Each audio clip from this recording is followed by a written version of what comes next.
Bukod sa mga nasirang ari-arian at apektadong kabuhayan, problema sa kalusugan ang dulot ng baha sa Santa Cruz sa Laguna.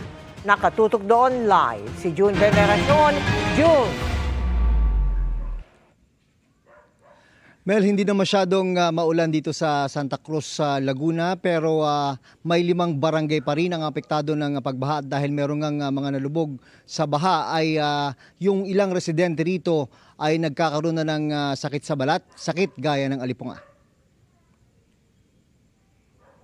Mula sa ere, kita kung gaano kalaki ang binahang komunidad sa bayan ng Santa Cruz, Laguna.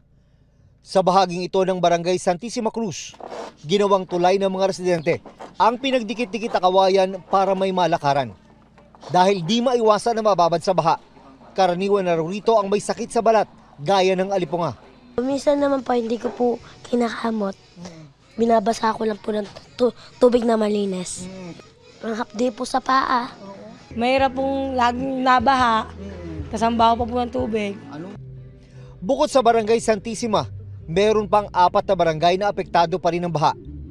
Catch basin kasi ang bayan ng Santa Cruz, kaya dito dumadaloy ang tubig mula sa ibang lugar.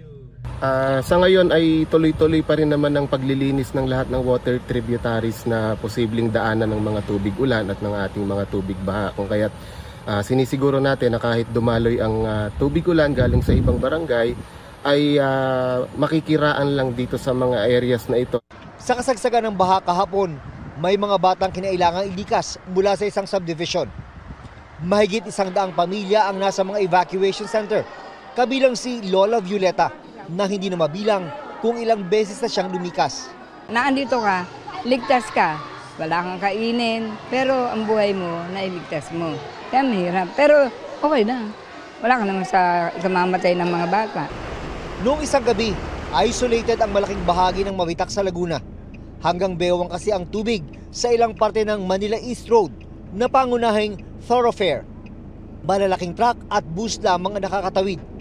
Ang mas maliit na sasakyang nagtangka, tumirik at nagpatulak sa mga residente. Ang baha ay epekto ng pag-apaw ng Mavitak Santa Maria River dahil sa walang patid na ulan noong isang gabi.